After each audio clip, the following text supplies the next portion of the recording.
be careful for what I wish for. And I always tell him, yeah, when I grow up, I want to be just like him. And that's what happened. I got sick. So that's the way I am. I have a throat lozenge in my mouth today, so hopefully I can talk a little bit more distinctly and with a little bit more clarity. But anyway, I hope everybody had a great week. We have some great guests today, and want to bring in somebody to start the news for us on what's happening in water. So I'd like to bring in the purveyor of Maven's Notebook, Miss Chris. Chris, are you there? Yes. Hello. How you doing? I'm doing great. How are you doing? I'm trying to do good. I'm trying not to. I couldn't say your last name because I was trying to swallow this thing. And a little tough. I don't know how I sound. I sound pretty froggy, I guess. So I'll try to do try to do well. You sound fine. Oh, you got like a little echo going on you, like a cyber. Yeah, I noticed that. Are you calling from Mars? No, I'm on a cell phone. Oh, okay. Okay. Well, that'll work. Hey, I heard there's a silver lining from the California drought. That since April 2015, when our wonderful governor called for everybody to reduce their water usage by 25% in response to the punishing drought that we had, new research has revealed there's some unintended side effects to the massive water conservation experiment. It turns out that California residents weren't just saving water; they were saving energy as well. Well, the connection between water and energy is pretty significant. I believe the state water project, just to get the water down here, it's about 20% of the state's total electricity use. I believe it's something like that. It's substantial. You think so? When there's less water coming over, there's less delivery of water. But also when we use less water, there's less water treatment costs, which takes energy, right. Less hot water heating, less wastewater. There's energy embedded in the water process all throughout. But no rebates to us. No lower fees. No lower fees. But, the big story this week, if you've been, following the blog, is... it's my Bible. The Cal Water fixed the Delta tunnels. They were set to continue the hearing at the State Water Board. This is part 2 of the hearing at the State Water Board to get the permits that they need to begin to build the project. And this hearing, it's kind of it's not like a normal court hearing. There are 3 of the 5 members of the State Water Board are on this hearing team. And there's a whole issue now with what are called ex parte communications between the DWR staff and the State Water Board, and even implicating the hearing officers in this. So this kind of hit the fan yesterday, and so they're now postponing the hearings for 2 weeks while they investigate this matter and figure out what they're going to do. Yeah. So I hear the governor's favoring more of the one-tunnel plan. Yeah, and again, people are like, well, wouldn't that change things if it goes to a one-tunnel plan? Then are we going to have to start all over with the environmental process? And I can tell you that the Delta Tunnel opponents certainly think that that's what should happen. Yep. And the people who are building the tunnels, DWR, the state, are saying, we'll build the same project. We'll build it in phases.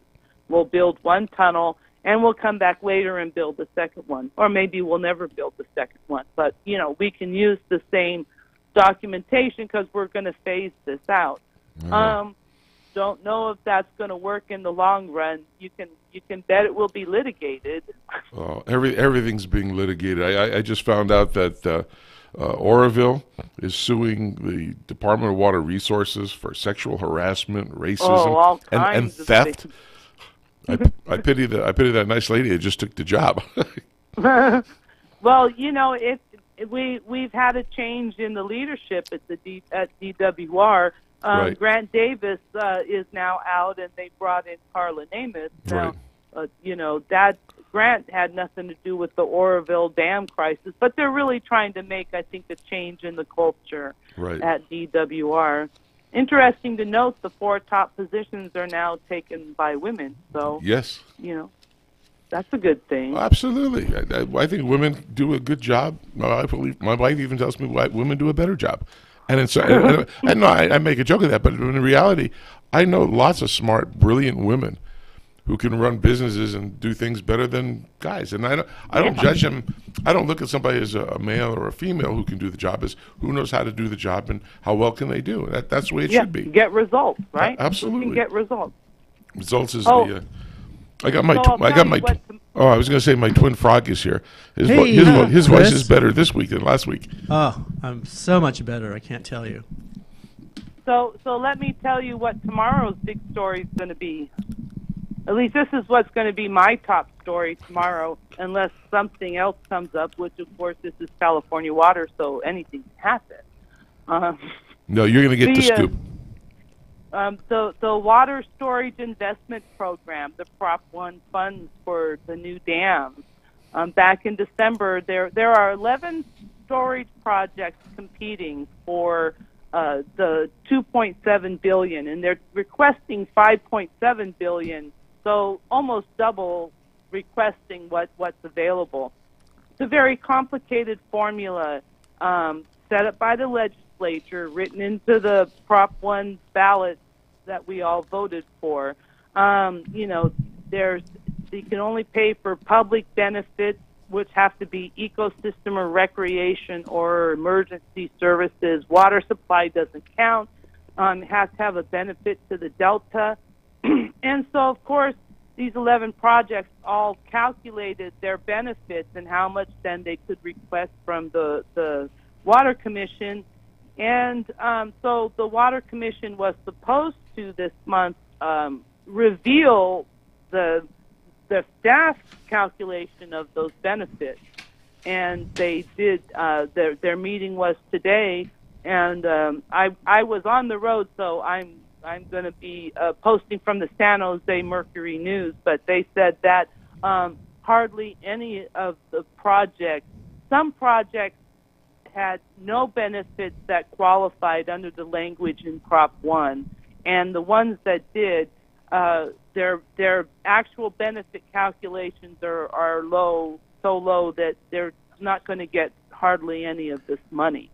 And everybody is kind of shocked now because we have this funds and we have this complicated formula given to us by the legislature, and it's not working for the projects that they have in front of them. So it'll be interesting to see what happens with that. So you're saying that a project, if it is designed to improve the reliability or the resiliency of the water supply, that would not qualify? Well, if you build a reservoir, say, it would collect water, yes, but it would also could potentially provide hydropower, which that would not be a benefit that could qualify. But actually, public benefits might be recreation, or that the water, some of the water that you hold in that reservoir can be used for in-stream flows for ecosystem improvement, put water in the streams.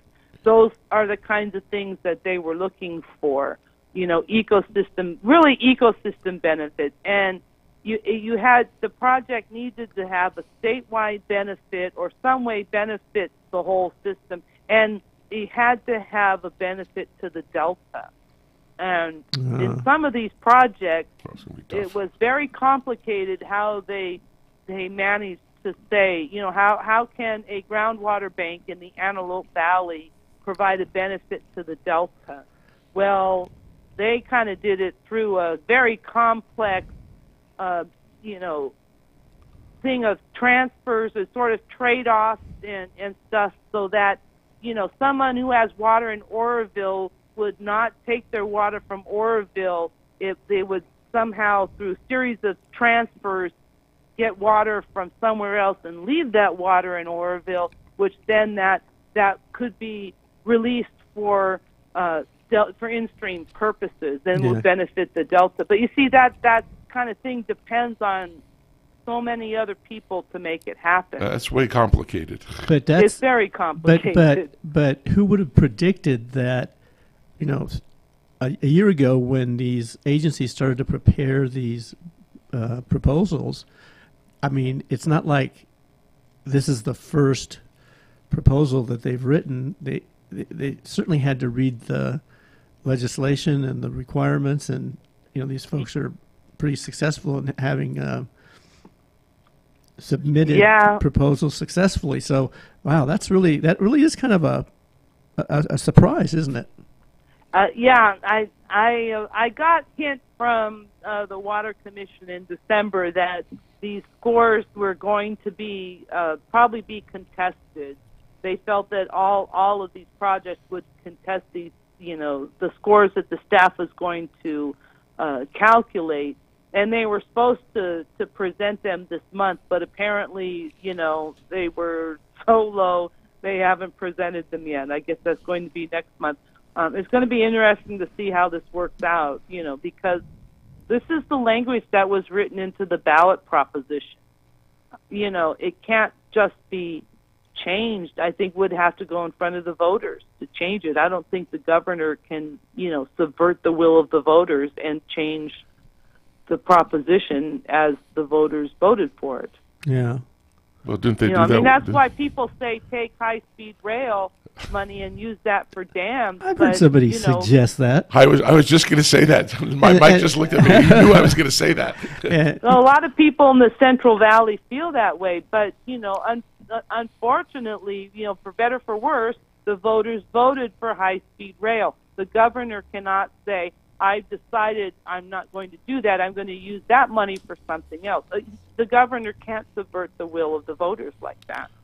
Yeah, it has to go back to the voters. I won't go into the train thing, but it's way over what everybody voted for. Well, it's over budget, and I think I heard that maybe in the next, you know, there's going to be another vote, and it's going to be put back to the public to see if they've changed their mind. Because I know with the car taxes, if I'm just not to deter here, but with the car taxes and the fees and all that, they can use that for any transportation purpose. Yeah, and so including the transportation of water. well, you know, that's hey, good. Let's use high-speed rail to deliver water. There to you go. California. Yeah. The high-speed water train. Hey, I heard earlier Rob mentioned this unintended consequence of the drought with respect to reducing energy consumption, but there was another unintended consequence, and this one's a little sadder, but yet relevant. They said with the millions of trees that died, that when it rained, since those trees weren't there for the roots to take up the water and create evapotranspiration through the leaf structure, that something like a large quantity, let me just take a look here so I can find it, something like on the order of 270,000 or million acre feet of water, 217,000 acre feet more water ended up in the Kings River Basin than it would have otherwise. Now, obviously, you wouldn't want to cut down a forest so that you could save water that way, but I just found that to be astonishing. Yeah, astonishing. That because I would have thought, you know, runoff, but of course that is the runoff that doesn't get absorbed into the soil. So you don't think there's going to be a rush to legislation to start burning down forests in California? No, I don't think so. No, but trying to figure out what to do for our forests is a big deal. Right. And you know, we do have an issue with a lot of dead wood on the landscape, and biomass facilities, you know, are closing, and we have to get rid of this, you know, dead wood some way. And, you know, the people in the mountain counties are saying, you know, we really need to get the biomass back because, you know, otherwise we put it in big piles and burn it, and nobody wants that. Well, you know, you got to remember that these forests are amazing carbon sinks. It helps to pull carbon out of the atmosphere. Now that we don't have those, you know, tens of millions of trees, we're not producing oxygen. We're not producing oxygen. We're not sucking in the carbon. Hey, there was burning it up. Yeah. There was one interesting news story that I came across, not pertaining to California, but I'd love to get your perspective on it, Chris. And that was, had you heard about Cape Town, South Africa, and the fact that they're 90 days away from running out of water? They're in their second year of drought. They don't really have a infrastructure to pump groundwater, and they don't have big reservoirs. So they're quickly trying to build desal plants, but what they've done is here in California, talk about the Model Water Efficient Landscape Ordinance, where we set the limit or the target for personal consumption at 55 gallons per person per day. Well, there in Cape Town, it's now 23 gallons per person per day, 2-minute showers, and no flushing of the toilets in public restrooms, as long as it's yellow. So, but they are already setting up stations around the city where people can go take plastic containers. Don't call it dump sites. That's right. And fill up with water. They get a certain amount of water that they can get. But can you imagine? In order to get your water, you've got to go to a location, and they have to staff those locations with police because they need to avoid possible rioting to get access to these. How are you going to haul it home? You're not going to take 23 gallons when you have a 2-gallon. No, but that's still a lot. Yeah. Well, it's 8 pounds a gallon. Yeah, and they don't have a lot of big cars there. So it's like amazing that they have gotten to this point only after 2 years, and so really reinforces. At least California has been investing in infrastructure where we're replenishing groundwater, we're managing groundwater basins, we're starting to collect more rainwater and feeding it back into the aquifer. So it just stunned me, and it reminded me of a description in that book, The Water Knife, which is a dystopian future where there's absolutely no service by the water agency in Phoenix, Arizona, and there's these stations where Red Cross basically provides small amounts of water to people that are still living there. But sounds bleak. That sounds very bleak. Yeah, boy, I would be not wanting to be there anymore. I don't know if you have a major city run out of water. I don't know what you could do. I mean, at some point, people leave. So I mean, I don't know. I know what else could. Yeah. But anyway, it just again, if in fact we have climate change affecting the weather, reducing snowpacks, changing rain patterns, where we're going to experience longer terms of drought, shorter term periods of rainfall, we're going to have to continue down this path that we're on to be much smarter about our water. Absolutely. Yeah. We have to keep, and we kind of need to work on that all of the above approach and try and explore all pathways. Oh, absolutely. Hey, did you hear about these, what these scientists are talking about, the mechanisms affecting the runoff levels during the drought, that marijuana farms are exposing spotted owls to rat poison up in the north? The marijuana farms in the public lands in the mountains, a big problem. Horror stories, really. I think there's a market opportunity for millennials and 60s folks that the hippie types that are still smoking marijuana, and that is organic, sustainable marijuana that's sold at 25% higher prices, but that you guarantee that you're being responsible with respect to how you're treating the environment. So that's my idea for a business. There was a commercial on, I don't remember, it wasn't on KNX, it was on another local station. I think it was Kcaa in San Bernardino, and they were looking for a group of investors to put money into the marijuana business. Yeah, if you want to get into that, which I thought was, I guess they're really starting to push that now here in California. So anyway. Well, we hope that I've heard it said for years that marijuana is the real cash crop in California. So hopefully by making it legal, I'm really hoping we can get these people out of the mountains. The things that they do up there, the chemicals they toss around. Oh, the weapons they got, stories. everything. It's scary. It's scary for people to go up there.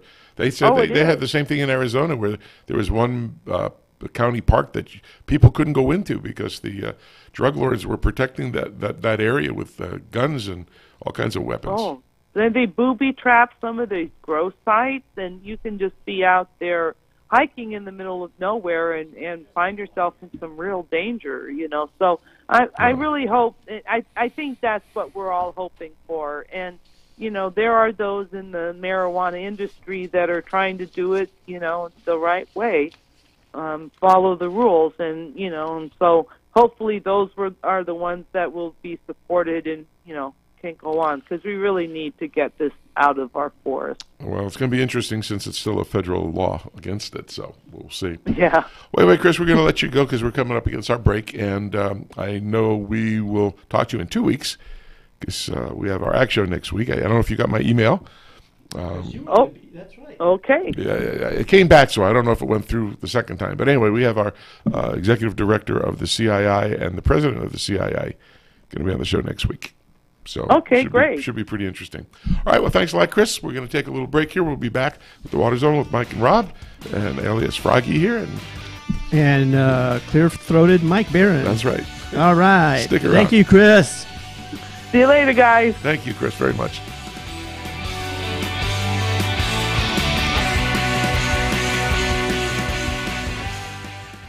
This is the Schmidt's Yard. Company's coming soon, and oh, Schmidt, their deck and outdoor furniture's been dominated by dirt. But no worries, there's plenty of time for Scott's Outdoor Cleaner Plus OxyClean to work its magic. Its fast foaming action lifts dirt and wipes out stains from moss, mold, mildew, and algae. Guaranteed. All while being safe to use around plants and grass. Because when company's coming, dirt's not invited. This is a Scott's Yard. Pick up Scott's Outdoor Cleaner this weekend. Are you looking for a place to buy your landscape and gardening items? Come visit us at Site One Landscape Supply. We offer a large and quality selection of irrigation, landscape, and outdoor living products such as Toros water-efficient precision nozzles. Site One Landscape Supply has over 30 locations right here in Southern California, and we are the largest national wholesale distributor of landscape supplies in the United States. Site One's knowledgeable and friendly staff is equipped to help you with all your landscape, irrigation, and outdoor living projects. Whether you're redoing your backyard into a drought-tolerant garden or creating a water-efficient landscape for your client, Site One has everything you need, including the latest in water-saving technologies, drought-tolerant plants for your yard, irrigation supplies, fertilizer and weed control products, landscape accessories, hardscape products, outdoor lighting, and much, much more. Visit SiteOne.com to find a store near you or stop by today. Site One. We are stronger together.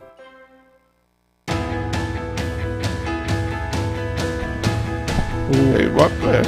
I was going to say, welcome back to the Water Zone with the Water Boys. This is Mike, and my partner in arms is Rob Starr. Taking my next throat lodge here so I can talk.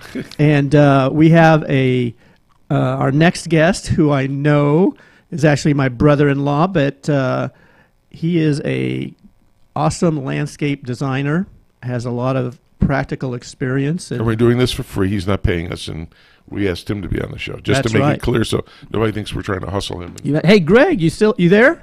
I am indeed. All right, great to hear your voice. I just want to let folks know about your extensive landscape design experience, your installation experience. You've done residential designs and installations. You've done commercial designs and installations. Your nursery that you worked at during those activities, very much in the forefront of growing water-saving, drought-tolerant plants, both native plants and California-friendly plants. And I think I wanted to take this opportunity, since you were in the thick of things during this last drought that started in 2012 and ended in 2016, although they say just because a drought ends doesn't mean you can start wasting water again.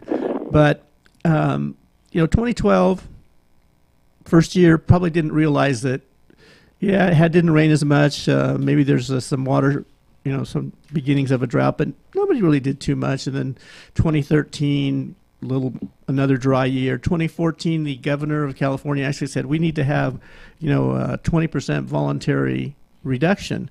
And of course, the state of California did about a 12% reduction. And in 2015, I remember a picture of Governor Brown up in the Sierra Nevadas, which I know you know quite extensively, was out as part of the survey of how deep the snow was and how much water content was in the snow. And do you remember that picture? Did you ever see that, Greg? I did. It was amazing. Because there was just no snow. There was a little patch here, a little patch there, and that's when he declared the drought emergency, the first one ever in the state of California's history to mandate a 25% reduction in urban water use.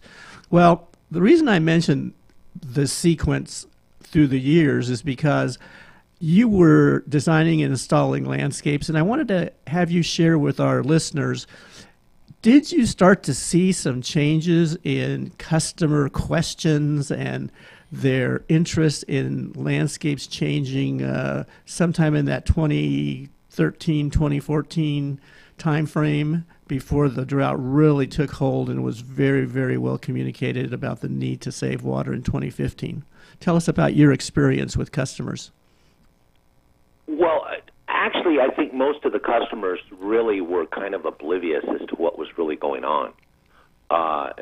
I look back when you were talking about the Sierras and such, and I remember seeing South Lake, and South Lake was virtually empty. That's right. It was astounding how much you look at the bottom of the lake, and you've never seen anything like that before. You can actually see all the rock formations, and I mean, we're talking millions of acre feet of water. Yeah. It's just an astounding amount. And I don't think the typical homeowner was really recognized the severity of what was going on. The whole thing with this drought and stuff, the drought is not over by any means. I mean, our groundwater level has been depleted considerably because we've been pumping water out of the ground so much. So they really need to address the situation. And the interesting thing is that the average, the population in Southern California has just skyrocketed over the last years. And the interesting thing is the population has skyrocketed, but the problem that we have is the state has not invested in infrastructure to transport more water. Yeah, no, it's the same infrastructure that was developed in the really after World War II up until the 60s, and where there was that focus on we've got to provide the water for the future growth of the state. And back then, we were probably like 1980, we were at 20 million people. Today, we're almost at 40 million, and yet, if you look at the total use of water, it's actually gone down, but all these other people have been added to the population, and even if you don't have a front lawn, you're going to have more people drinking water, right? So, but sure, go ahead. Hi, Greg. In your opinion, over this time period that Mike has laid out, do you see the amount of customers coming to you and saying, I want to reduce my water usage or I want a beautiful yard? What do you think is their number one choice if they had to pick one of those? Yeah, the number one factor. Yeah. What's most important in their mind?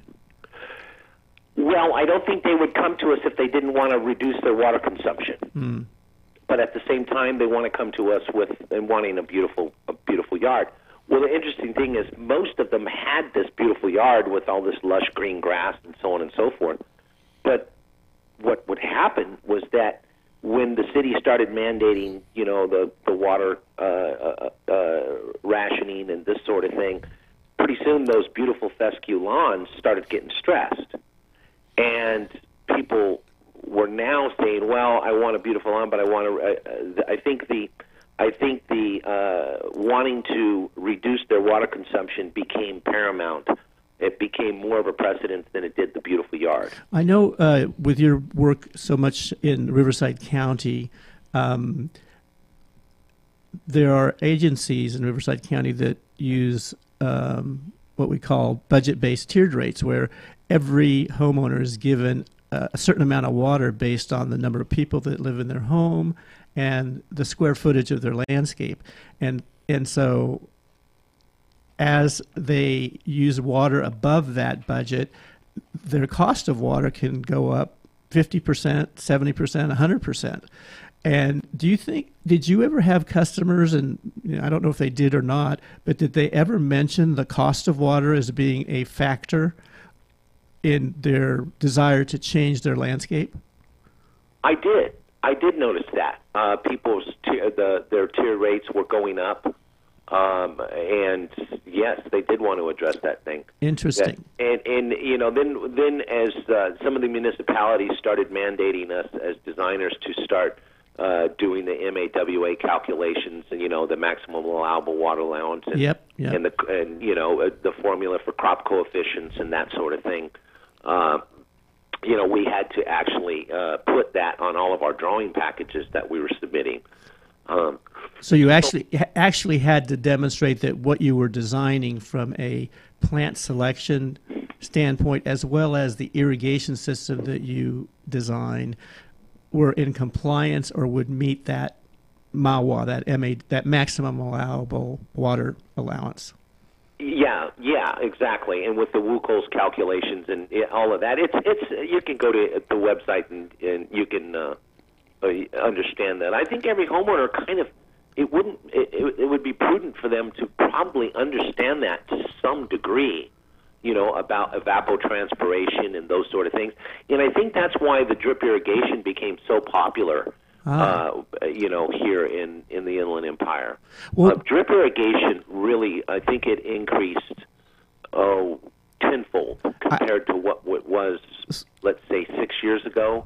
Oh, yeah.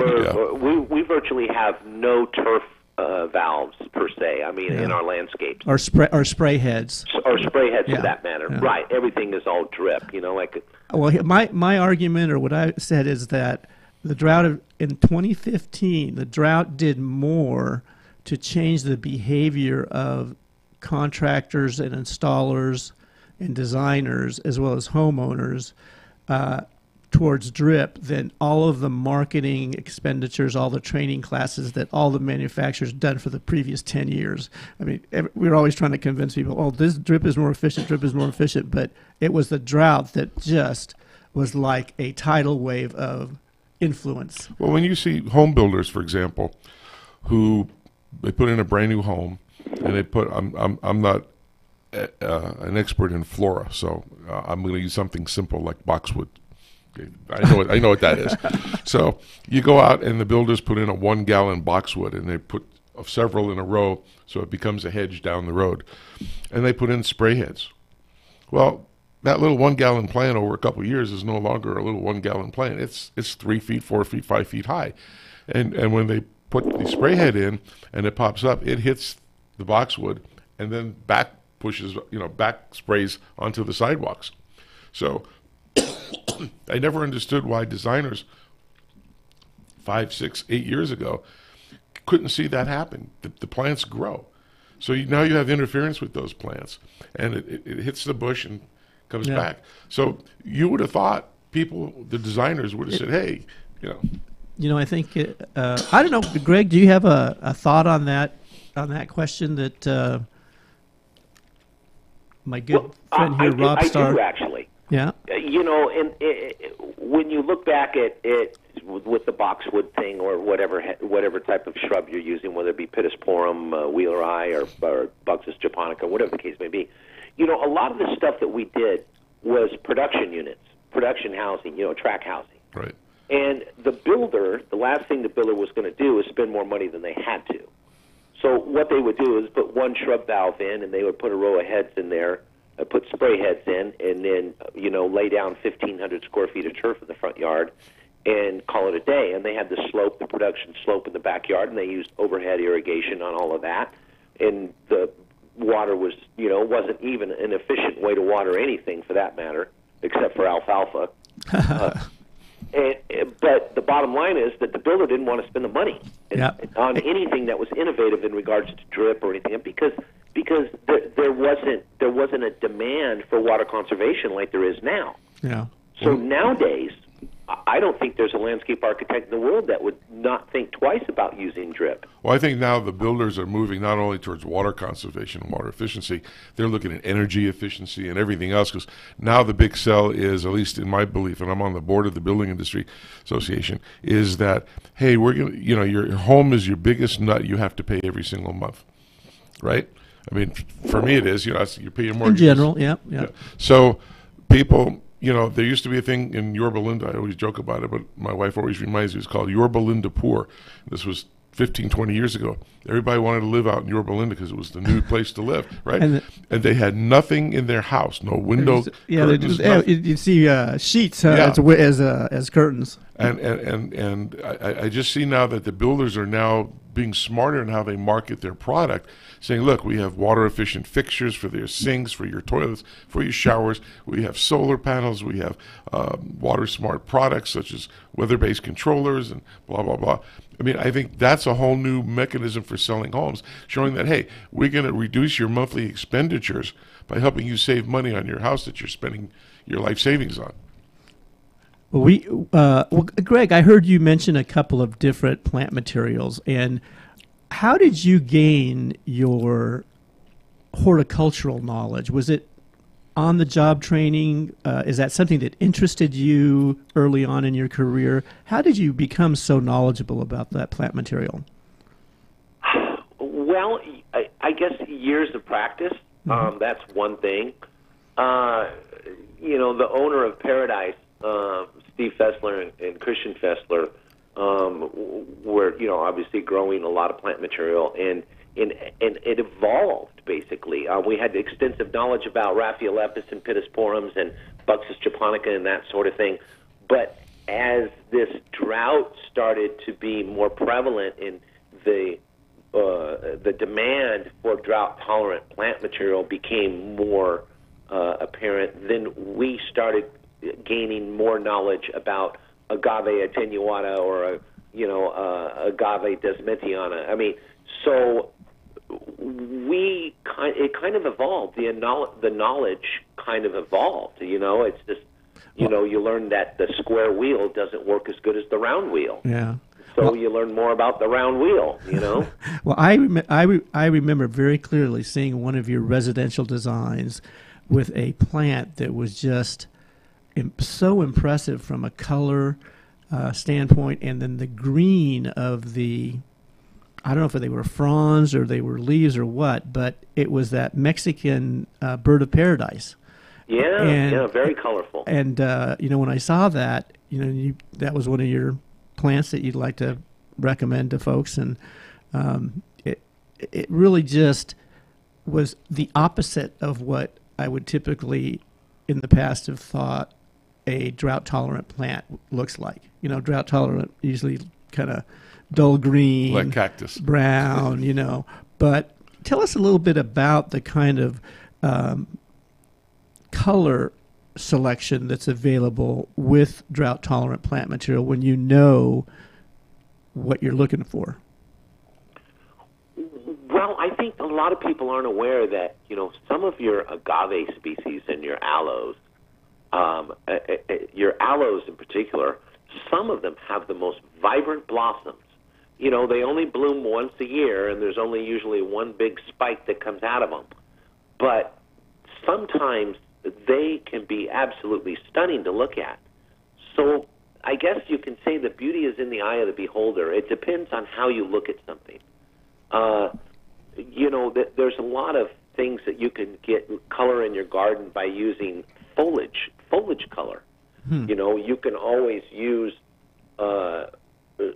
plants where you have a real contrast in color, from dark greens, and then you can go to like the burgundy color, kind of the rubrum things, with the rubrum color, like berberis, barberry or something of that nature. It has this deep purple to it. And it stands out very well when you have something like, for instance, you could use that Yucca filamentosa. It's the golden sword yucca. Pretty drought tolerant, but when you put those two together, it's a striking color contrast. So you can get color in your garden.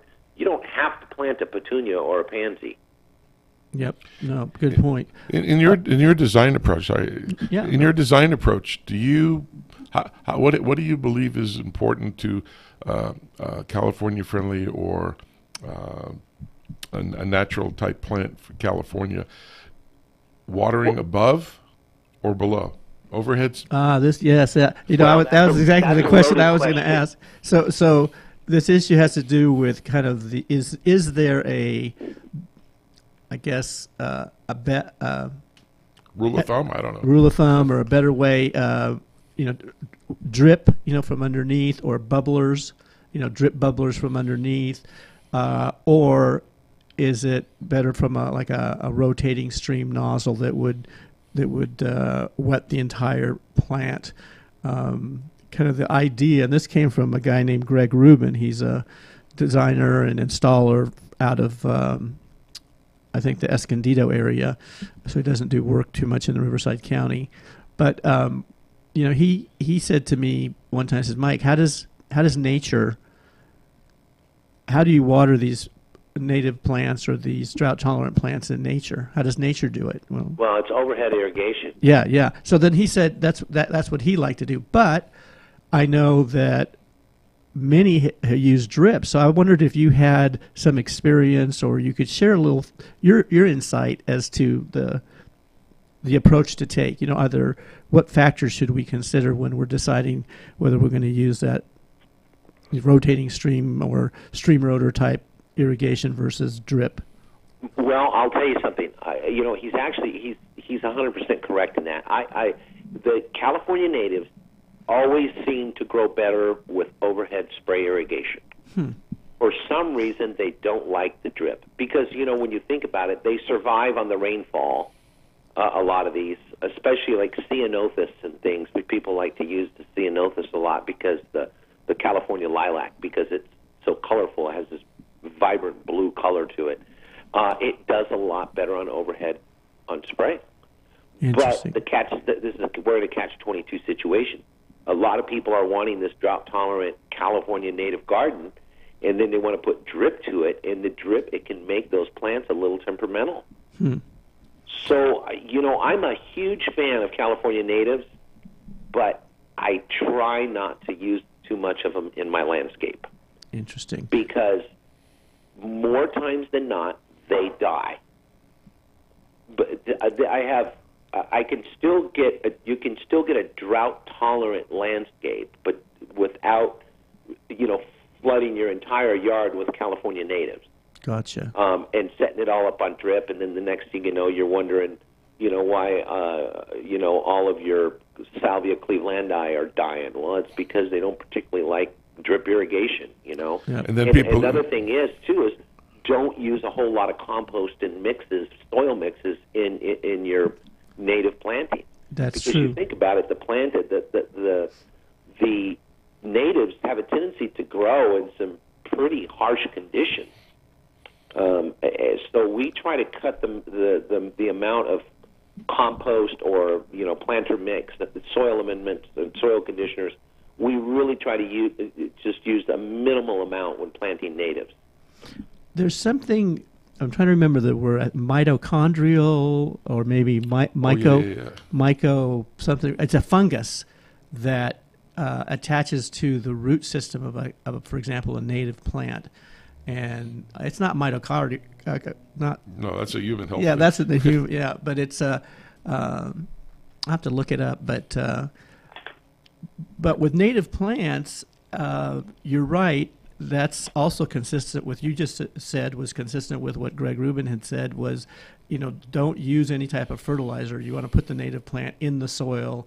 Then you puts a lot of bark chips over, soaks it, and gets whatever comes out of those bark chips. That's what. Well, that's the environment nourishes. they're used to. Yeah, and you want this this fungus to attach itself to the roots, and actually it lives in symbiosis with the root system, provides moisture, and I think it feeds off the carbohydrates that the native plant sloughs off, and vice versa. So it's a very interesting concept that I'll have to read up on it so I can be more intelligent about its description. We've had people on the show talked about how I'll use the word dirt, the soil, is living. And then what happens over time when it's dead? And I asked that one question. Okay, so you package this up. How do you get the dirt that you know is going to be good and alive? And then you put it in a plastic bag. They ship it out across the country, and it goes to a Home Depot and sits on a pallet rack in the hot sun. Doesn't it die? Yeah. Because it can't get oxygen. It can't. It goes into hibernation, and then it's a mycorrhizae. Is that something you've heard of, Greg? Yeah, I've heard of that. So, Yeah, exactly. Hey, but I want to follow up on the watering question, and that is, in my mind, if I did have a native California plant, you would not water very much in the summer because normally that native plant wouldn't get water in the summer, but it gets water in the winter. Maybe I supplement the winter watering, or make sure that it does have some water in the winter, which is really opposite of what most of us started with, which is grass, cool season turf grass. You water a lot of you water it more in the summer, you water it less in the winter. But with a native plant, it seems like you should water it less in the summer and more in the winter. Do you? Well, that's true to a certain extent, only because from a new landscape standpoint, you have to understand that there hasn't been an establishment period. So a lot of times your plant hasn't been in the ground for over a year or two, and the root zone is not. It hasn't encompassed a large area, or hasn't completely established itself with the deep taproot. So you have to water, in order to establish the plant material. Yeah. Isn't that almost the same? Kind of go to some fruit trees for like avocados that typically go in October, November. So when they start to bloom, and that's when they need more water in that part of versus the summer. Well, to be honest with you, I know just about enough about avocados to be dangerous. Well, that's more than I know. I have an avocado tree in my backyard, and the thing is as green as could possibly be. It's on drip, it's on a slope, and it doesn't have an avocado one on it. Huh. We'll have to wait and see. But I will say one thing, that with the average homeowner with the native plant material and the California friendly garden and everything, I mean, it all sounds really, really good, but in order to you really have to spend a lot of time getting your native garden established. Mm-hmm. They are temperamental, and I think it might discourage the average homeowner that they go out and put all of this beautiful native California plant material in, and half of it dies on them. Yeah. And it might discourage them a little bit. But I use a lot of native plant material, but like for instance, if I'm doing a fuel modification plan or something where we clear a slope and we're going to put all Russo Vada and that sort of thing, and the heteromelies and that sort of thing to reestablish native vegetation. But then once again, we use overhead irrigation to get it established. Yep. Interesting. Yeah. Well, I wanted to ask you, we've focused a lot on residential, but on commercial projects that you did during the drought, I would assume that rebates available from either Metropolitan Water District or the local water agency, did those play some role in motivating commercial businesses to want to transition to less turf and more of the drought-tolerant plant material? Oh, yeah, indeed. We did some really big projects in Riverside. We did that, the Bournes facility, the Bournes Incorporated facility over there off of, it was on Columbia in Iowa, I think, is the cross streets there. That was a huge, enormous project. And then we did the Kaiser Hospital over there off of Magnolia and La Sierra. Oh yeah, and those rebates that the state, and the local water districts provided was played a significant bearing on how much they, the commercial people were willing to invest. They would basically match it, $1 or $2 a square foot from the state or whatever from the municipalities, and then the owners would put in another $2, and you could just develop this really gorgeous landscape. It was hard to do something to tear out a complete landscape and re-irrigate with drip, because some of those were the stipulations. You had to re-irrigate with drip, and you had to plant 50% of the project had to be planted with drought-tolerant plant material. There was a few things, but it was hard to do anything with just $2 a square foot. But when the homeowner or the business would pitch in, an extra $1 a square foot, well, we could do some really nice stuff for $3, $3 or $4 a square foot. Yeah. We turned out some beautiful projects. Yeah, absolutely. And I'll tell you what, they were lined up down the street to get us to start doing these landscapes. With that mandated reduction in water, and then the rebate program and everything else. And we did a lot of business during that period. But it's the prudent thing. It's the right thing to do.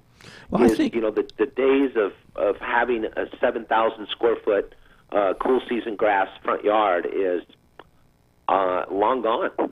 Well, I know some of the grass growers have developed hybrids, and maybe there's a trend to possibly consider going back to hybrid Bermuda, which is what was used in the 60s and 70s out here in California.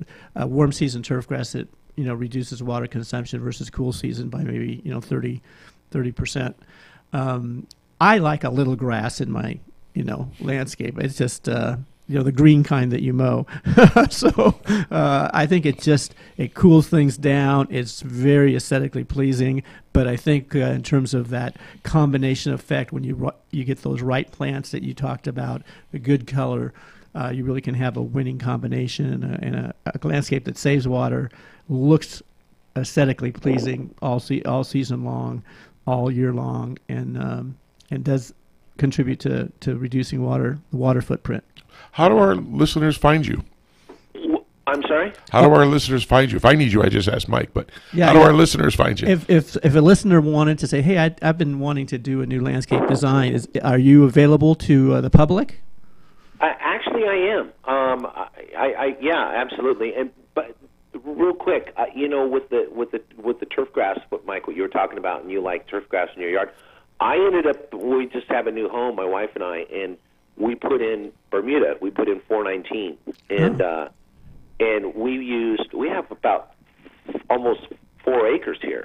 Yep. And we actually used right at 1,000 square feet of turf, and we used 419. But you know what we did? We strategically located our turf, so it gives you the impression when you first pull up to the house, you see a small turf area, but the first thing you see is the turf. So it gives you the impression that there's a lot of turf. So in the design, you can really do some things that kind of give you that aesthetic. Exactly. If you design your landscape to make sure that the turf grass, if you're wanting for aesthetics purposes, put the turf grass where it's strategically located, where you see it the most. Yeah. Hey, listen, we're coming up with a hard break to our end of our show, but Greg, I'll invite folks to contact me, mike.barron@toro.com. If they want to anybody wants to get hold of Greg, I will get them your phone number. Thank you so much for sharing your knowledge of landscaping and plant selection. Really appreciate it, Greg. And we hope you the very best in your endeavors and making Riverside beautiful. Right. Have a good one. Thanks a lot, guys. You have a good evening. All right. Take care.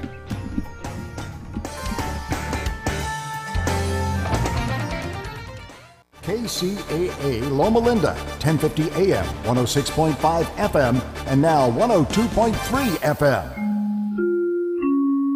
We bring into our plant to clean properly. We normally use 2 men on each cleaning job using the extraction method. There is nothing that would clean carpet better for our customers. Our job is to clean properly with quality first. Google Carpet Masters San Bernardino and give us a call, or go to carpetmasterssocal.com.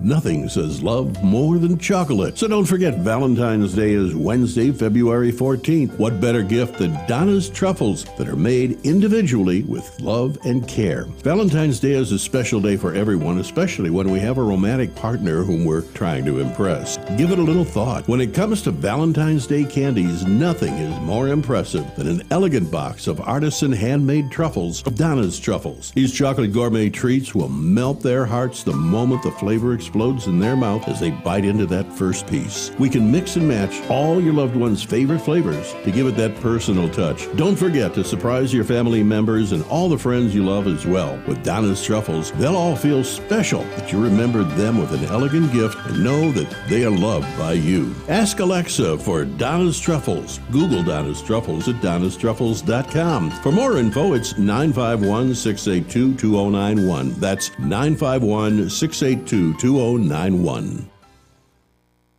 Start the new year off right with fermented green tea at its best. Quantum Nutrition Lab's revolutionary Green Tea PG provides all the benefits of green tea through a probiotic culture delivery system. So even those with poor digestion can absorb the full spectrum of green tea's phytonutrients. For a limited time, buy 2 bottles of Green Tea PG and get the 3rd one free. Call 888-588-7578. That's 888-588-7578. Or visit us online at qnlabs.com. That's qnlabs.com. Hi, I'm Dr. Bob Marshall, PhD, host of Healthline. Tune in to get your questions answered and hear the latest breakthrough information for you and your family. Our product line, Quantum Nutrition Labs, delivers what others only promise, nutrition that really works. You've tuned in to KCAA, the station that leaves no listener behind. Jump off that exhausting hamster wheel and into balanced living with Dr. Marissa. Promise you joy in the mystery. Dr. Marissa, also known as the Asian Oprah. Her mission, to be a beneficial presence on the planet. Her purpose, to be your personal advocate to live, laugh, love, learn. Her life motto, don't die wondering. Take back your life with Dr. Marissa Pay. And welcome. You are tuned into my weekly talk radio show called Take My Advice, I'm Not Using It. Get Balanced with Dr. Marissa every Tuesday at naturally high noon out of the Sunset Gower studio in Hollywood, California with UBN Radio TV, Universal Broadcasting Network, and then every Thursday and Saturday syndicated on my CNBC NBC News radio channel, KCAA, AM 1050, FM 102.3, FM 106.5, and syndicated everywhere that iHeartRadio is. And this is a show about hope and happiness. So, there's no CNN, no constantly negative news, and no gossip, no scandal, no K words, no Kardashian talk, and no T words. You know who I'm talking about. None of that talk either, because I want you to focus on your own reality show and how you can be happy 88% of the time. And if you're wondering why 8, if you've just tuned in, you know that 8 is a homonym, a lucky number in Chinese. So I'm all about good fortune, and that's what it's a homonym for. So I want you to have a good fortune. And we are at the beginning of my year 6 on the air. I'm coming up on 300 consecutive weeks on the air. Unbelievable. Thank you. Splattering hope and happiness towards and to you, and I will be your best advocate for that. And if you missed last week, I had the lead singer from Santana, Andy Vargas, and Rick Morrison, and we're all going to be a part this weekend. Do not miss it. This Sunday, join us at Agape International Spiritual Center, where I get my positive roots watered. We're trying to break 3 Guinness World Book records So if you want more information on that, go to thehugalliance.net, go to agapelive.com, show up third service at 11:30, and then stay, and we are going to be hugging for the benefit of hugging and breaking records. So join me. That's this coming Sunday. Mark that down. January 21st, celebrating National Hug Day. And this week, I am just really, really happy because I bring in experts not just on business-related issues, on how you can be the best that you can be. I also get to have very smart, very wise medical professionals on for anything that you might be going through. And today is one of those days. I have Dr. Gene Lipoff, who's a board-certified pain specialist. After completing his MD at Northwestern University in 1984, he went on to complete advanced pain management training. He's currently a clinical assistant professor at the University of Illinois and a chief science officer at GPT-SIF, focusing on treating PTSD. Dr. Lipoff has lectured internationally on his innovations and authored over 40 scholarly articles. Please welcome to the studio, Dr. Eugene Lipoff. Thank you for having me. Thank you for being here. And thank you, peace in and peace out, actually, to the folks that brought us together at Soldier Field in Chicago, Illinois, late last year. We were there for Journey's Dream, and it was a phenomenal program and an event that is trying to put together like a Google Maps for resources for the mentally challenged. And I got to facilitate a board of experts, all doctors. It was like nailing Jell-O to a tree, I have to say. We had a lot of fun. And Dr. Lipoff was one of the experts on there, and we followed up. And since he's an expert in something that many, many people have or know of someone with PTSD, I thought I would have him on the show to talk about that. So, first of all, for anybody who doesn't know, PTSD stands for? Post-traumatic stress disorder. And how prevalent is that right now worldwide or the USA? It depends. So women seems to have PTSD twice as often than the men. Wow, okay. So current thinking is that 6% of general population in U.S. and 12% of women in U.S. have PTSD. Wow. So we're talking millions. Big numbers. Big and numbers. Military, the numbers seem to be between 20% to 40%. 20 to 40 from being in war. In the military, In the yes. military. In the non-military, the amount of sexual assaults in this country, it's about 1 out of 3 women suffer that in their lifetime. So if you think about it, 50% will probably develop PTSD. That's why the number is so high. Wow. And I would be safe to say that most women who go through sexual trauma will have PTSD of some kind. The current stats are 50% will develop it. 50%. Okay, which so is not still a all. huge number. Interesting. What would you say the reason, the number one, or what you think, why 1 out of 2? So why does the second one not develop that after sexual trauma? Is it because they'll develop it later?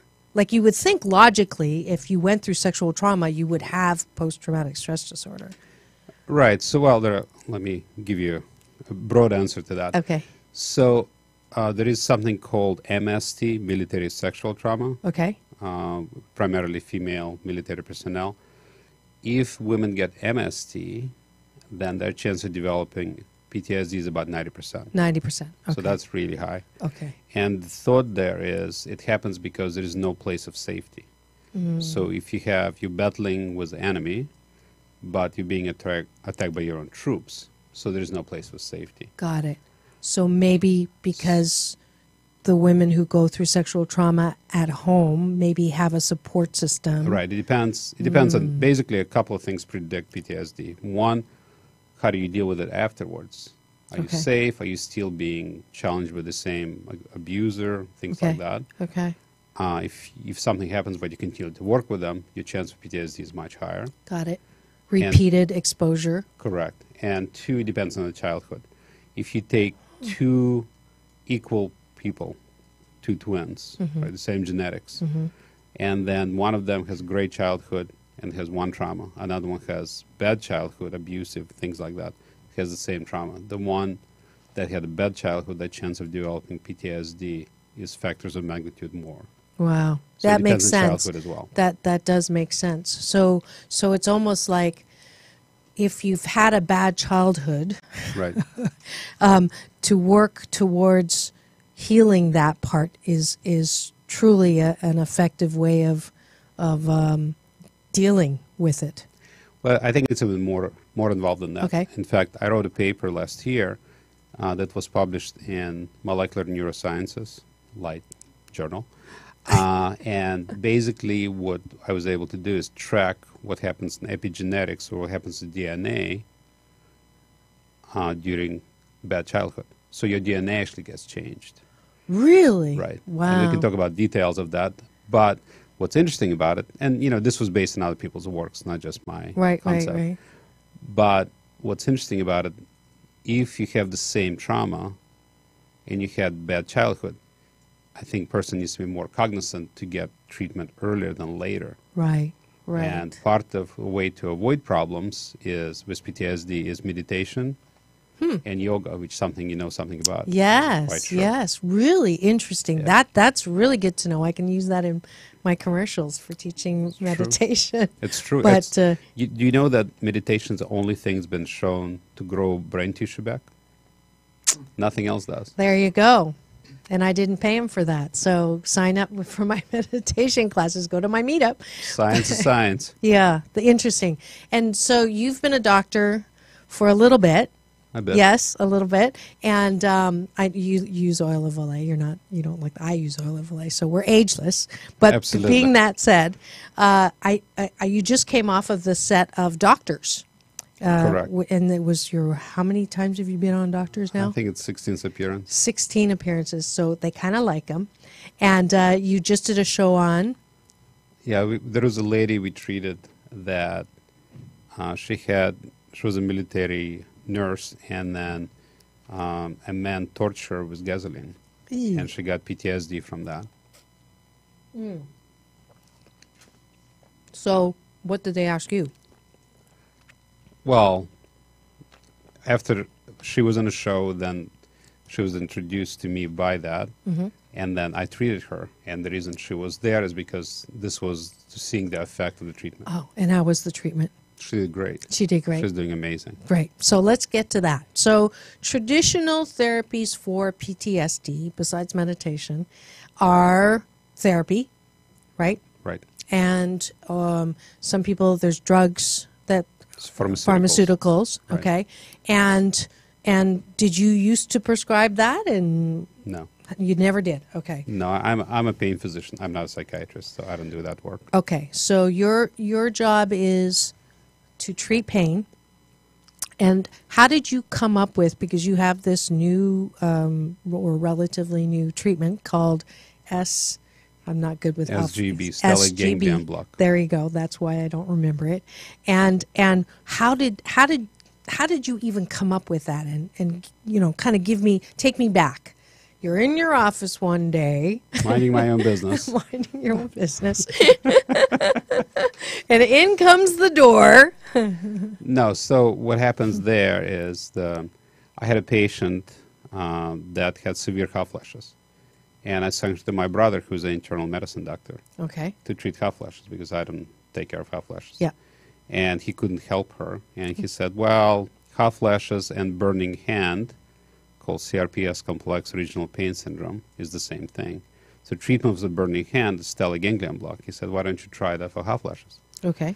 Which I did. You okay. And he it told helped you her a to do lot. that, and Right. it helped her a lot. Okay. And then from there, I published on that. And then I had a lot of naysayers. And they were saying, you don't know why it works, so you shouldn't be doing it. So secondary to that, I read about 3,000 papers about SGB trying to figure out why it works. One of the papers was from Finland, where they were doing clipping of sympathetic fibers in the chest to take away hand sweating, and PTSD stopped. So then I was trying to figure that out. Okay. And then, go ahead. Okay, so first of all, it's an injection. Correct. Okay, so it's an injection into the neck. Front of the neck. Into the front of the neck. On the right side. On the right side, okay. and when you inject, it blocks something, right? That's why it's called the block. Right. It blocks the sympathetic system, fight and flight system. The fight and flight system. Okay. So you found that it worked for stopping the hand sweating from the Finland article. Right, but also that article also said it stopped the hand sweating and PTSD stopped. Okay, so they sort of were the pioneer of putting that in your head. Well, it was close. They weren't doing injections. They were doing surgical procedures in the chest. Okay. And then so you thought, well, let's try it for that.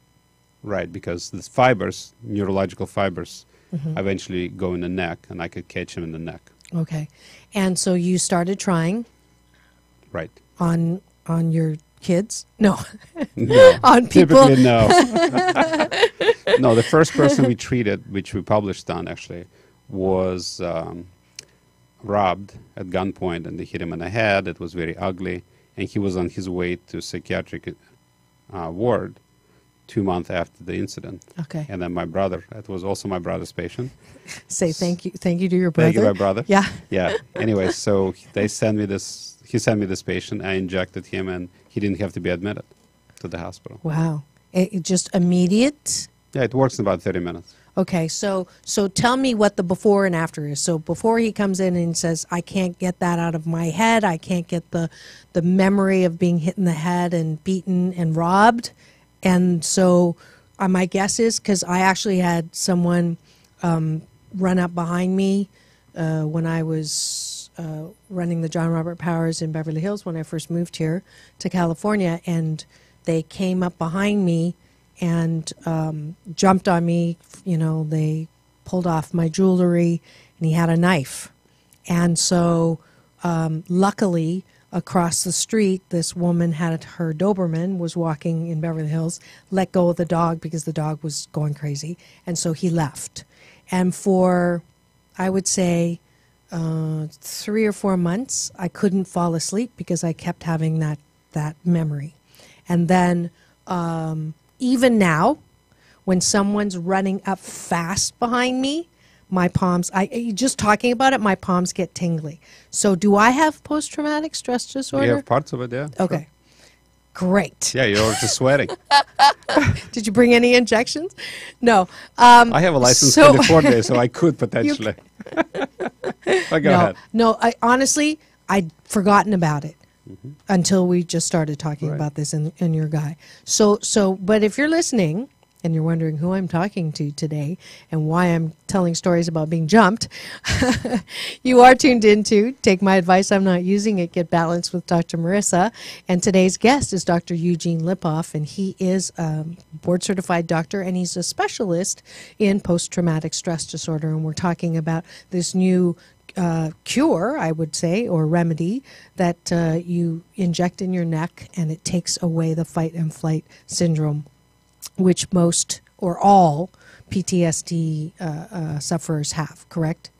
Yeah, so basically, I think one of the questions is what's causing PTSD? Right.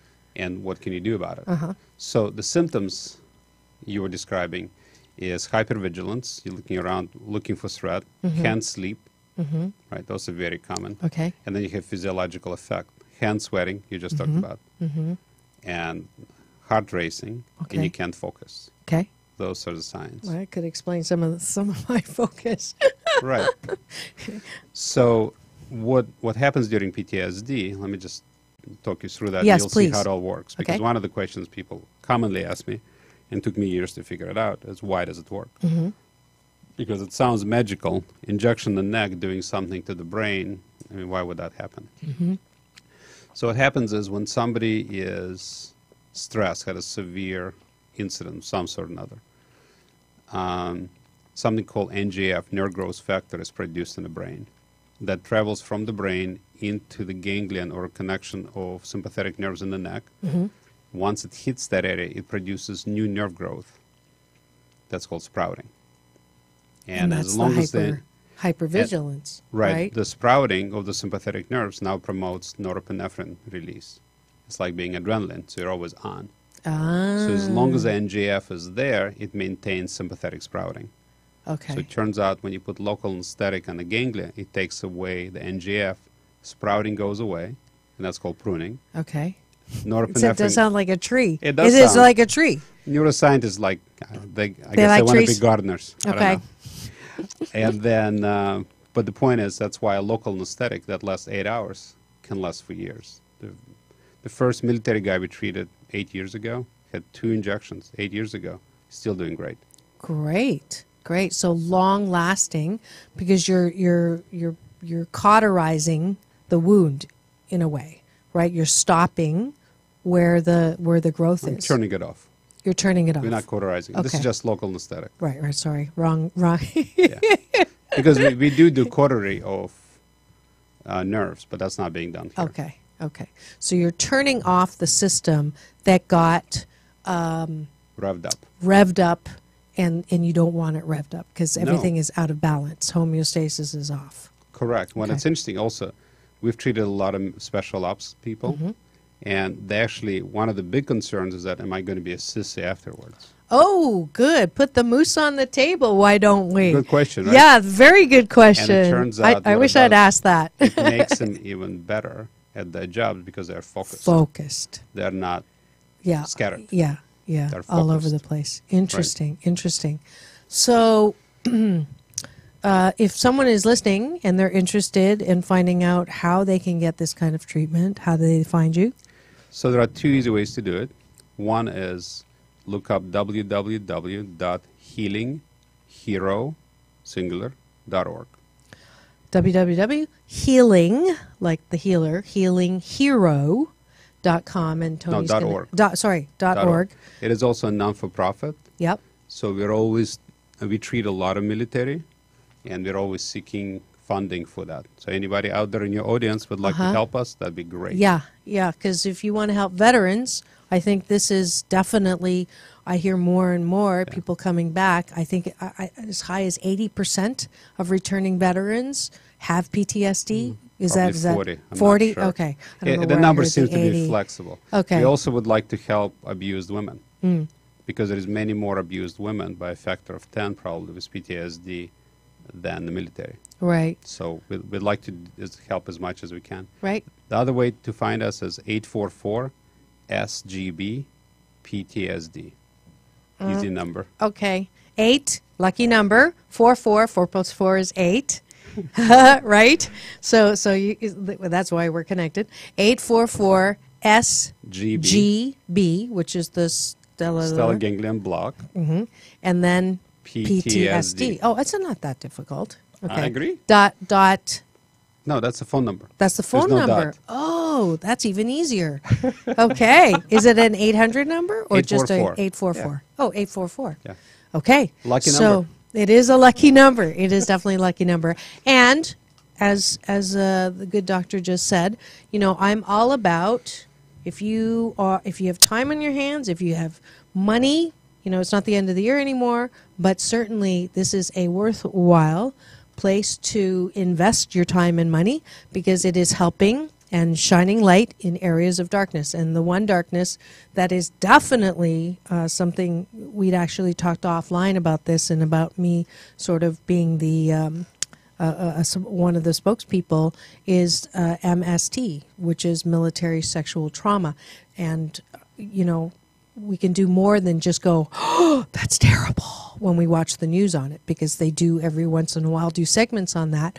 But if you can picture someone who's not just serving our country out there outside facing danger and then coming back to the barracks and then facing danger there, I think this is definitely an area we need to do a lot more shining of light in.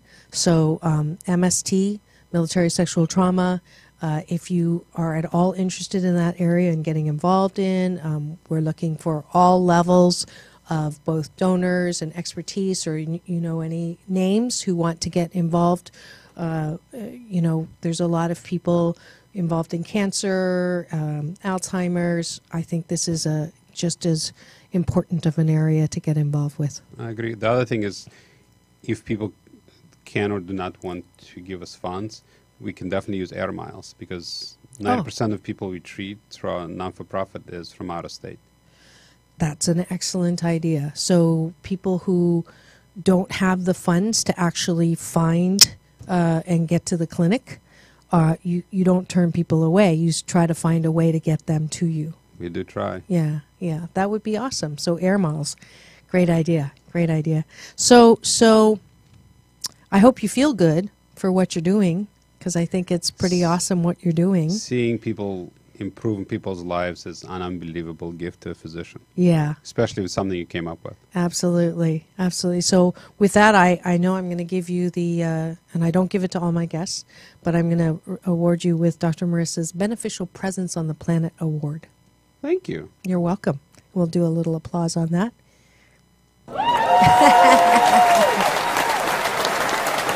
Yeah, I would say I probably give it 1 out of 4 or 5 guests on the show, because I do think it's wonderful. I mean, you could, especially doctors. Before I congratulate you, I have to tell you one of the jokes my dad did, and I apologize if this is offensive, but it's just one of the funniest jokes. That's okay. What's the difference between God and a doctor? Nothing. So this is perfect for me to say it, because he just said it like that. This is perfect. So my dad's joke, and he was a PhD doctor, like me, so he said the difference is God doesn't think he's a doctor. Ooh, ouch. And he just said the perfect answer, so I don't feel bad for telling the joke on the air. But it is totally, one of those. I know you went through a lot of schooling, and it's not easy, and the insurance and everything, it's not easy to be a doctor. But it's easy to rest on your laurels as a doctor, but for you to want to continue to learn and grow and find areas that you can specifically help with, I think that's awesome. It has been an honor to be able to do that. That's great.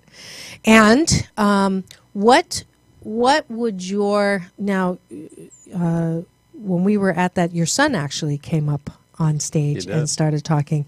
And could you just explain a little bit about that? Because I think that's a beautiful story about my that. son? Yeah. Yeah, so he's had some challenges, emotional challenges.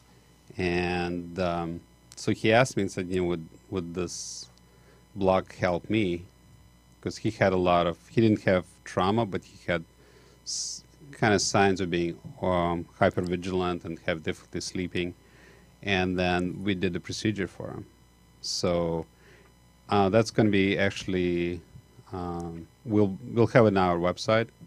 It's going to be out, I think, on the 22nd of this month. That's beautiful. But yeah, he came and he did an amazing job speaking. I thought you saw it. Yes, he did. How old is he? He's 14. He's 14. So actually, I started crying when I was listening to him. That was I saw hard. that. That's why I wanted you to talk about that. Yeah, I was. Treating a family is very difficult.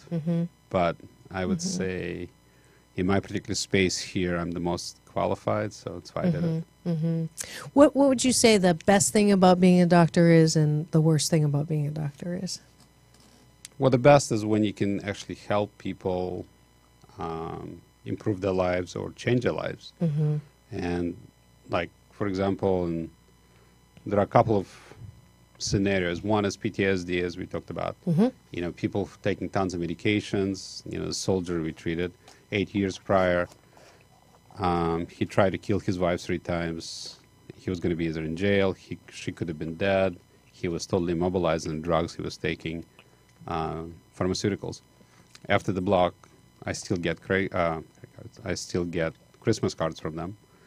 And then they're happily married, they're doing great, he's off all medications, he's full-time employed, and we have a lot of people like that, which is pretty amazing. Definitely. Hot flashes, we've treated a lot of people with that, especially breast cancer women, and they're able to stay on their aromatase inhibitors like tamoxifen which actually potentially is life-saving Mhm. because the current therapy for hot flashes is not very effective. Okay. Taking estrogen, long term, has a lot of downside. Mhm. So, I think that's been really pretty impressive. And, in my regular work doing pain medicine, we're able to help a lot of people, especially headaches. People had it for years, other things. What % of the people you treat for pain would you say it's all in their head? Oh, well, that's a great question. You mean it's a psychological issue instead of biological issue? Well, I do not know. Mhm. I focus on the biology of it. Okay. So if I keep doing things and nothing works and the scans don't show anything, sometimes that's not the right person for me. Mhm. Because there are some people come in and they would like to have medications, and then there's really no reason for them to have pain. Mhm. That is not a patient that's going to continue seeing me. Okay. So what do you think about doctors who, these days it seems like you go in for anything, and then as soon as you say you can't sleep, you're worried, you don't feel good, you're unhappy, and then we'll try this, and it's an antidepressant or an anti-anxiety pill or or pain medication. What's your take on all of that? Well, that was not a single question, was that? No, I have a habit of doing that. I kind of like, and then you choose whichever one you go. Let me take it apart, if you don't mind. Okay, no. So we start with opioids. Yeah. So opioids, the science has changed of opioids. When I was finishing my residency and fellowship, the idea was you want to keep people out of pain, and opioids were the greatest thing since sliced bread. That has changed due to 65,000 people died last year from opioid-related overdoses. Some medicinal, some heroin. Also, there are a lot of issues associated with that.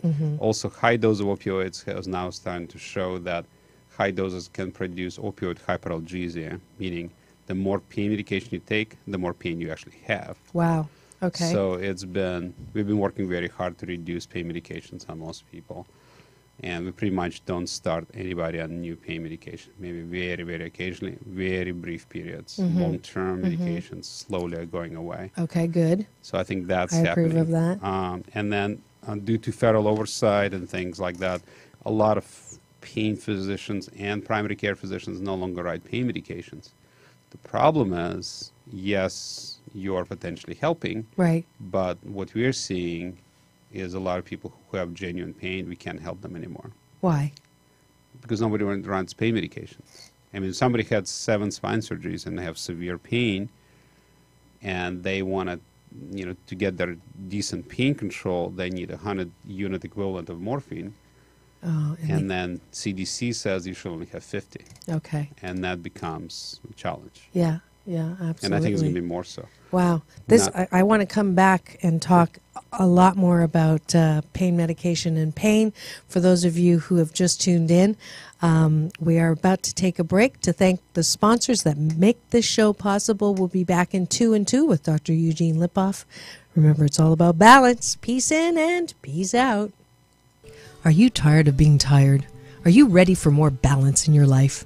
Then come to the beach and work with Dr. Marissa, motivational speaker, author, organizational psychologist, and host of the 2016 Podcast of the Year Top 10 in Health award-winning show, Take My Advice, I'm Not Using It. Get balanced with Dr. Marissa. If you are ready to choose more hope and happiness no matter what's happening around you, then go to www.drmarissa.tv today. Do you know someone suffering from post-traumatic stress disorder? Well, if they are still suffering, there is a new fast-acting treatment called the SGB, stellate ganglion block, which reduces PTSD fight and flight symptoms using a simple injection of local anesthetic in the neck. Results are usually seen in under an hour with a success rate of over 75%. For more information, visit www.healinghero.org. That's healinghero.org. And we are back. You are tuned into My weekly talk radio show called Take My Advice. I'm not using it. Get balanced with Dr. Marissa every Tuesday at naturally high noon Pacific Standard Time out of Hollywood, California, Sunset Gower Studios, where Scandal and Newsroom and Heroes and Murder, She Wrote is filmed. But there's no scandal on this show, no gossip and no K-words, no Kardashian talk. I want you to focus on your own hope and happiness. And Thursdays and Saturdays out of my CNBC, NBC syndicated news radio channel, KCAA AM 1050, FM 102.3, and FM 106.5, everywhere on iHeartRadio. And today we are talking about pain. No, not about you being a pain in the neck, but you are actually going to get relief by getting an injection in your neck if you have post-traumatic stress disorder. I have the leading researcher and doctor who has found a way to block the fight and flight symptoms that come with PTSD. His name is Dr. Eugene Lipoff. He's in the studio with me today here from Chicago, Illinois, and he is talking about pain. So we just started talking about, real pain, not real pain, and pain medication.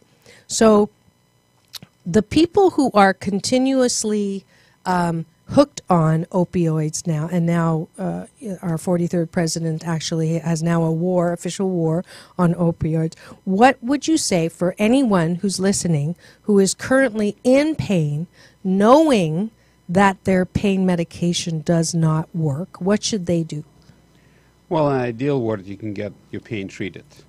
So, for example, one of the best things I think works well for pain is stimulators. Putting an implant into the spine turns off pain using electrical current. There's no possible risk or no side effects. Well, there are possible side effects, Okay. but the point is there is no drugs. The Right. other thing is, keep in mind, there are two types of pain. There is neuropathic pain or nerve pain that is opioid resistant, meaning you take as much morphine as you want, but it won't help. Okay. Are And- those the kinds of pain? What is the autoimmune pain? No. No, that's different. That's okay. different. Crushing nerve pain, spine surgery pain, Okay. things like that. Okay. Hip replacement pain. That could be nociceptive. Okay. That's probably regular pain. Okay. So that's probably responsive narcotic. But the point is, as pain physicians, such as myself, we do various injections. We can burn certain nerves to take away pain. We try very hard not to use narcotics and try to get people off narcotics. Right. For part of the reason that we just did over the break is that they're finding that it will actually give you more pain. Not only will it not take away your pain, it will give you more pain. So It can. It can. So if someone is going through surgery, like I'm about to go through some foot surgery myself, what would you suggest in managing the pain to that you don't get hooked on? Because why is it so easy to get hooked on pain medication? Well, there's a number of reasons. One, it depends on your personality style. Do you have addictive personality style or not? If you do, that's I'm a different addicted to story. pleasure. In a good way, G-rated pleasure. Well, opioids can definitely make you feel very warm and cuddly. Okay, and that's comfortable. probably what, And it takes about 1 to 2 weeks to start to get addicted to narcotics. Okay. So if you're going to take it under 5 days. under 5 days. Plus, many societies don't use any pain medications. Okay. Like Russia, they don't use pain medications. Right. Germany, don't use it. So it's amazing what you can do for pain control, elevation, ice, little Advil, and living with some pain. It's not going to kill you. Yeah, it's not going to kill you for sure.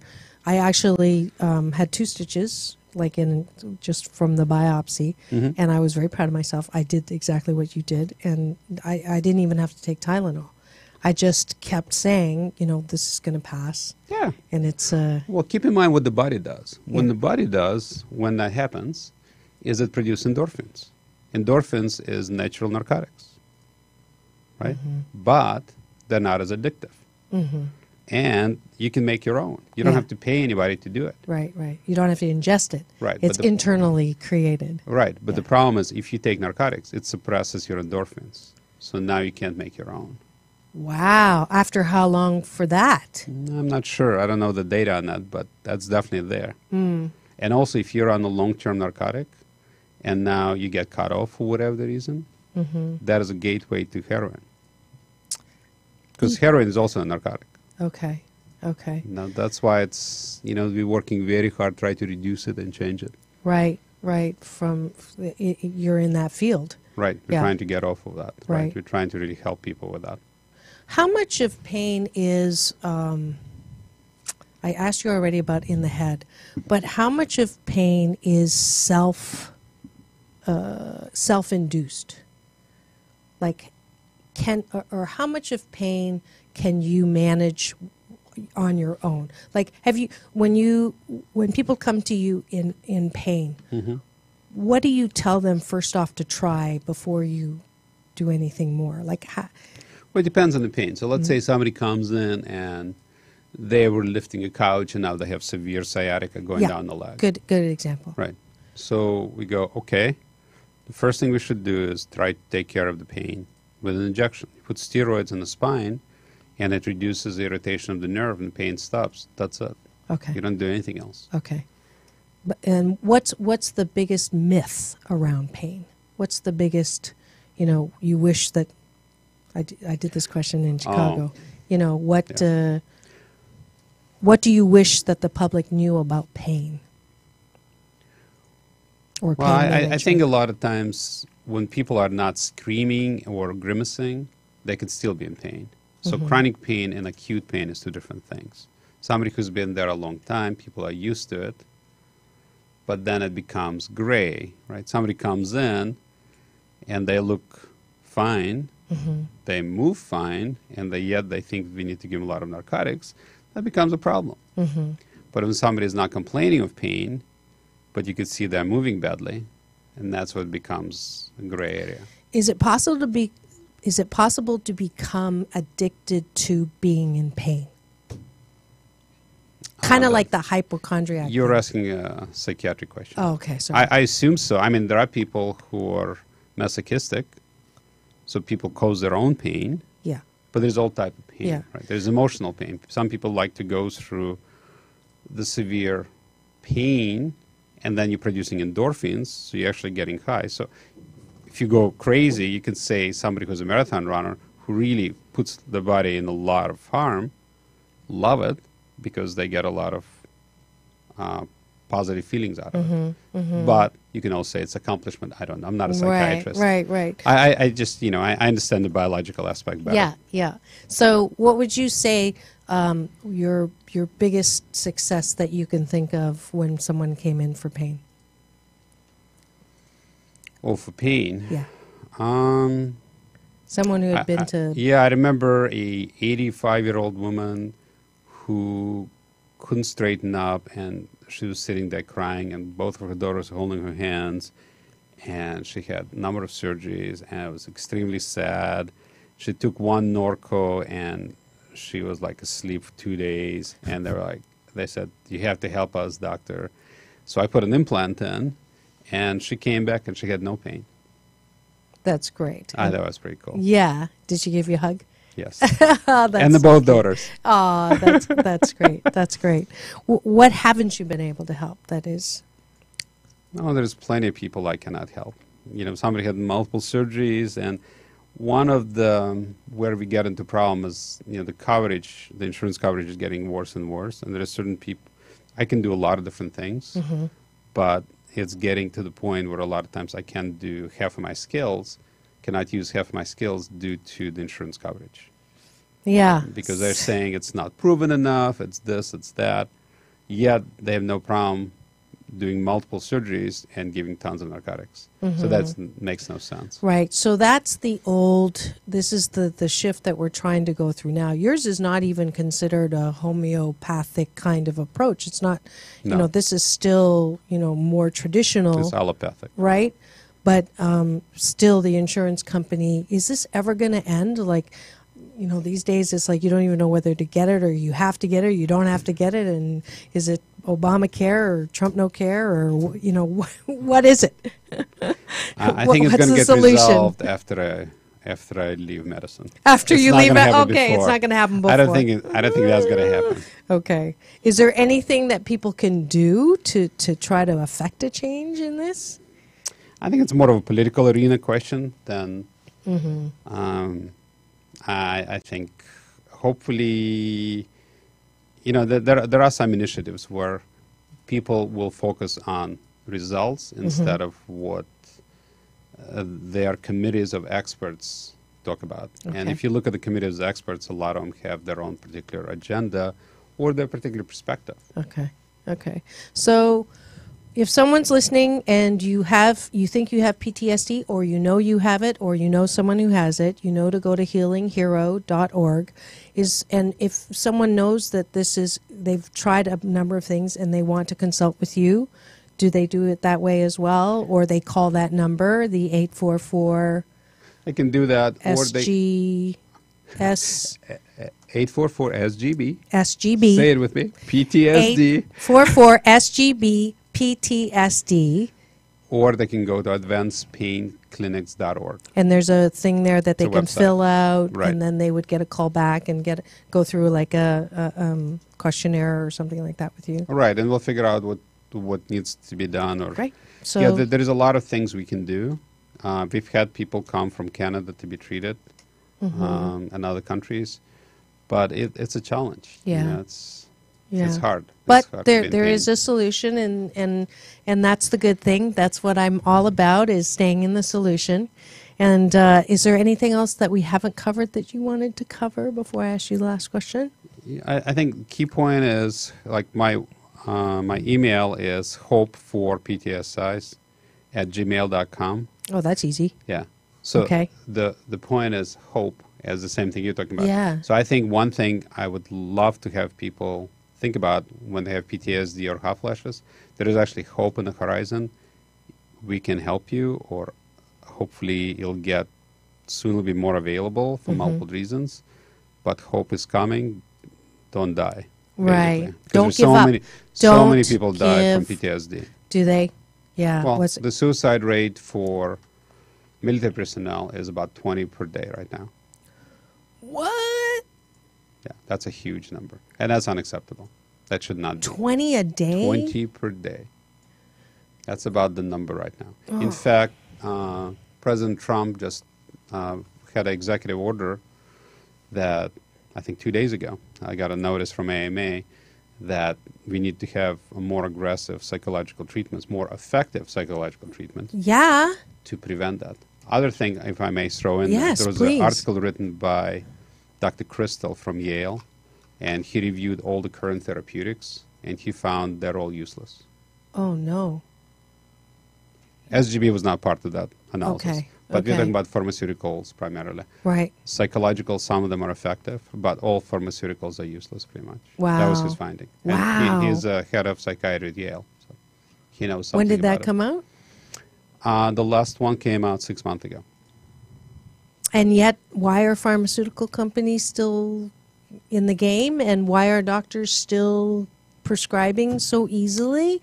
Time to wake up. Time. It is time. You heard it here, and we're all going to. So I guess the other thing is, if you're not feeling good, let's look at some alternatives before we start taking stuff. And I've been on this bandwagon for a long time. I'm not anti-drug at all. I think that there's a time and a place, and it does help some people.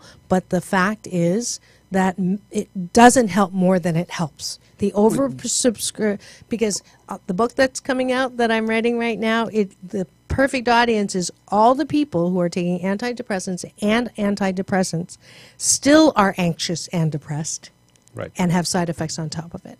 So I'm not saying I'm the only answer. I'm not saying you're the only answer. No. But try other answers before. Right, meditation. And the other thing, keep in Meditation. mind, benzodiazepines like Xanax, Valium, also affect your memory and also potentially damages your brain. Yeah. So you got to be very careful using those. Yeah, good. That's from a doctor. That's not for me. So I've been on this little horse wagon for a little while now, because I think that people ingest and think that that's a solution too quickly. So, yeah. And I love what you said about hope. And here's the thing. There's two ways to be in pain. There's one way where you're in pain and you think it's never going to end and you're hopeless. Or you can have the pain, same pain, and be on the scale of You know, it's not always going to feel like this. There are solutions and can be hopeful. So I'm wishing for all of you listening right now that you're going, if you're in pain, that you look at the side of hope. There is a solution. I've brought one of them on the air today, healinghero.org. There's plenty of other, if you go to my YouTube channel, I've got natural healing. I've got all different kinds of shows. There's something for you. So go out there and don't give up. Stay on the side of hope. Beautiful. My last question is always, who would you like to thank for helping you be who you are? I would say my wife, Robin. That's beautiful. And she's a yoga teacher. Hi, Robin. Peace in, peace out. You have to come over to the beach and we'll do yoga together. I'll do my Tai Chi Gong and she can do the... She does Kundalini yoga. Does she do Kundalini? Okay. Good. No wonder you're smiling. Well, that's it for my wonderful guest today, Dr. Eugene Lipoff. Thanks for coming on the show. Thanks for having me. All right. And now, well, he gets one more clap. One more. Yeah, one more. That's the affirmative goodbye. And we are at the end of the show, and I invite you to step up to my balance bar. And today, I'm going to start with my Asian Oprah giveaway is 1,000 free tickets to the Best of You Expo, and that is in London, England in February. Go to my Facebook page and you will find the details of the link. If you know anybody that's living in London, England, that is where I want you to go and enjoy the expo. If you're not living in that vicinity, then you can make plans to come see me at the Best of You Expo here in Los Angeles. That is in March 23rd and 24th. So make sure you hold that on your calendar. I'll be teaching and speaking, broadcasting, and being the best that you can be. So that is the first thing. The second thing is, please, if you haven't already joined the 21-day fast from complaining with Dr. Marissa, where I try to give you a tip a day to keep you from complaining for 21 consecutive days. Today is day 16, and eating a complaint. Here's your balance tip. Eating a complaint leaves a bad taste in my mouth. Rinsing with gratitude or a compliment restores my kissability. So today we are thinking about all of the benefits of not complaining. If you haven't gotten the app where you can post how well you have done on the fast, that is on both platforms, 21 Day Fast or Dr. Marissa, and you'll find that there. It was made by teenagers and it's only 99 cents. And as per usual, all of the proceeds that go towards, that you get from my balance bar, go toward my peace work around the planet. Also, thank you to Purple Planet Music for always giving me music to go in and out by, as well as put my promos on. And it's not too late to sign up and save $300. My annual, this will be my 8th annual balance in the vortexes in the Red Rocks of beautiful Sedona, Arizona. It is always the weekend after Mother's Day, May 19th, 20th this year. So if you sign up before Valentine's Day, where you invest in loving yourself, then you will save $300. So just go to my website, the number 4balance.org, and you can sign up there and reserve your spot on the healing mat. I am also I have one spot open for life balance coaching this year. So if you're looking to improve your own happiness to 88% and come to the beach and work with me, just go ahead and do a call. You can book it on the website. Next week, even though this is not a music show, traditionally, I've had a lot of big music names such as Billboard #1 Keiko Matsui, Paul Cardall, to Tony Tennille from the Captain and Tennille, Aaron Dickens from Manhattan Transfer, and next week, someone that we met in Chicago, the lead singer of Jefferson Starship. That's Kathy Richardson, and she'll be here in studio, and we're going to have calling in Shana Na. So you won't want to miss it. That's next week here on the show about hope and happiness. Take my advice. I'm not using it. Get balanced with Dr. Marissa Pay. That's P for positive, EI.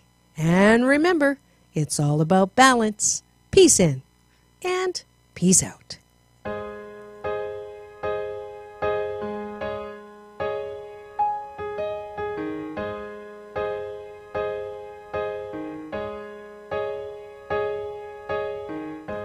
take away the part of me that wants to stay.